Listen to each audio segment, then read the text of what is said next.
Hello students, आज हम वेदों के काल निर्धारण पर चर्चा करेंगे। पहला प्रश्न है हमारा, वैदिक काल के संबंध में प्रथम प्रयत्नकर्ता थे मैक्स मूलर महोदय।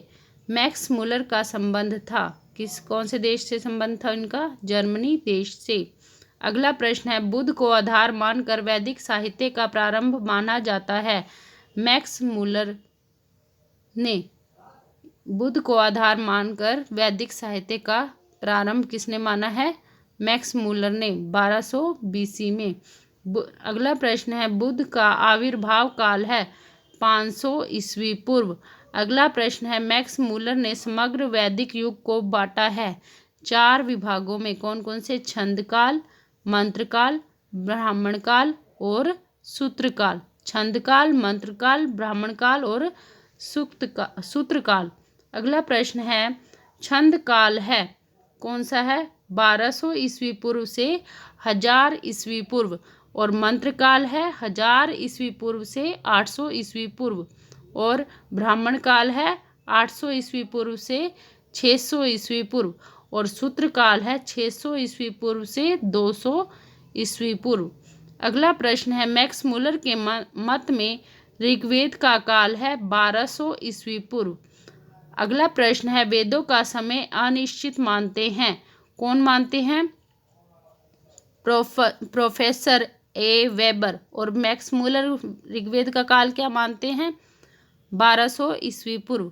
प्रोफेसर ए वेबर कैसे विद्वान थे? जर्मन के विद्वान थे। अगला प्रश्न है, वेबर के मत में ऋग्वैदिक काल इसके बाद का कभी भी स्वीकार नहीं किया जा सकता।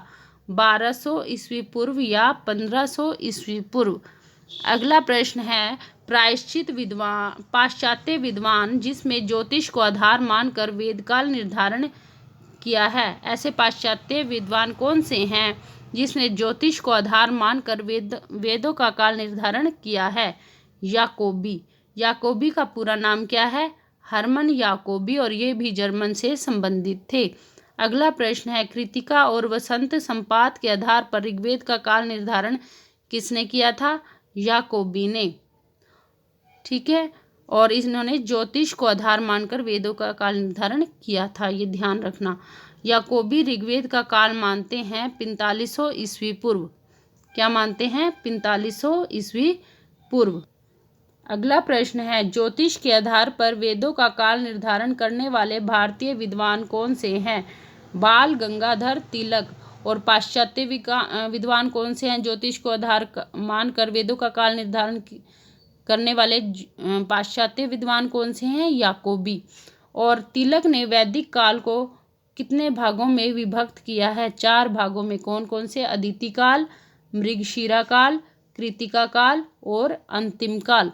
अदिति काल का समय कौन सा माना जाता है? 6000 ईस्वी पूर्व से 4000 ईस्वी पूर्व।